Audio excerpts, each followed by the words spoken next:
something tells me they won't be very happy. Let's begin.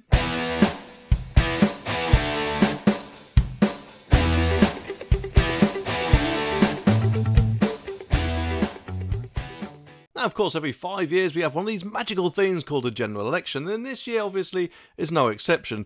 And it just seems to me that quite often Labour tend to go towards their mythical money tree and pluck a load of leaves off, or £50 notes, whatever they want to see it as, and come up with crazy policies without even planning on how they're going to pay for it. And that's how it appears, isn't it? Especially when they've got people in their party like Diane Abbott, for example, who, from what I've heard, maths wasn't really a strong suit. And, of course, I don't know about you, but I just had enough of all that. And so it appears has Andrew Neil, because according to this article, they say that Andrew Neil brutally tears apart Rachel Reeves over Labour's economic plans. And I just bet they weren't expecting that. So what's he got to say then? Well, it says here that the veteran broadcaster said it was remarkable that Labour did not have more fresh or radical thinking after more than a decade in opposition. Well, yeah, I mean, I don't know about you, but how many times have we heard in elections that this would be our very last time to save the NHS? And obviously the Conservatives have been in the power for quite a while now, and it's still standing from what I've seen, although admittedly it tends to be becoming more woke over time. So if anything,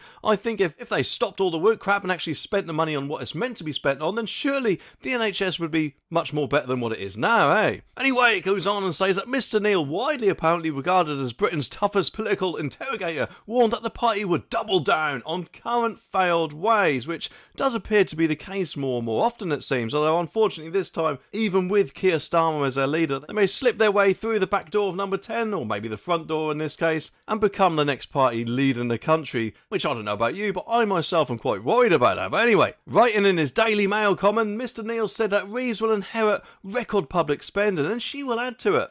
She will also inherit a record tax burden, and she will add to that too. She certainly has no plans to reduce it, he says. And we have lived through a messy period of big government conservatism. She proposes an even bigger government, and as national scepticism about the cost and wisdom of a headlong rush into net zero carbon emissions grows, she plans to proceed pell-mell at an even faster, more expensive rate, which is just ridiculous, isn't it? When will these people realise that, as far as I've heard, the public are sick to their back teeth of all this net zero rubbish and all these eco-idiot groups that just want to do nothing apart from, it appears, vandalise buildings and stop us from, in a lot of cases, getting home from work when they hold one of their protests about harmful fumes or whatever other crap they want to come out with, rather than actually dealing with those people in the first instance. It should be up to us, the public, if and when we want to switch to EVs. And if you do, that's up to you. But if you don't, you should just be left alone until you decide yourself to do that, not be forced by a certain deadline. And yes, admittedly, I've gone a bit off topic here, but I think that was very important to be said. But anyway, he continues and says she promised to fashion a new economic settlement through beyond vague generalities. We still have no idea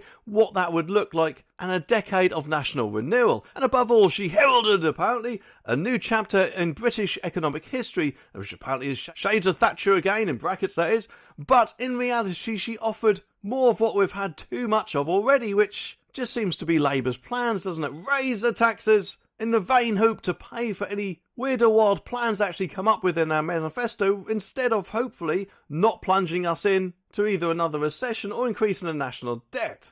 Either way though, I do not really like to pay more tax than I need to, so I really do hope that they actually try to use the Labour brain cell a little bit more than usual. So what did he say about all the Thatcher stuff? Because obviously Thatcher was a Conservative Prime Minister. Well, apparently it could be for this reason, because it says that during her address at the annual Mays lecture in the City of London on Tuesday, Miss Reeves pitched herself as Labour Baroness Thatcher. She says that Britain needs an inflection point, just like it did at the end of the 1970s, a period that paved the way for Baroness Thatcher's premiership and sweeping economic reforms, including moves towards privatisation of public services. So is that what she wants to do? Personally, I don't think it is. I think, if anything, that statement was geared towards Conservatives. He may be wanting to move over to reform, but if they think that she's Baroness Thatcher, the Labour brain cell is hoping that they'll go towards Labour instead, which, if anything, I don't think they will be. I certainly won't be going to Labour at all.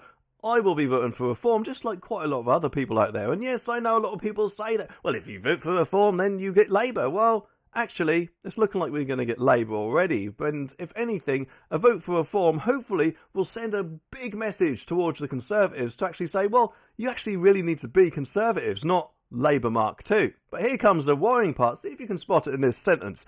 But the Shadow Chancellor said that unlike the 1980s, growth in the years to come must be broad-based, inclusive and resilient. Oh well, great. They just all seem to love to jump on the inclusive bandwagon, which, let's face it, surely is going to cause nothing but a woke explosion, something of which presumably at some point in the future could even land you in trouble for, I don't know, misgendering someone. That will be an absolute nightmare. So hopefully I'm wrong, but something tells me I'm not. And of course, time will tell, so we'll just have to wait and see, eh?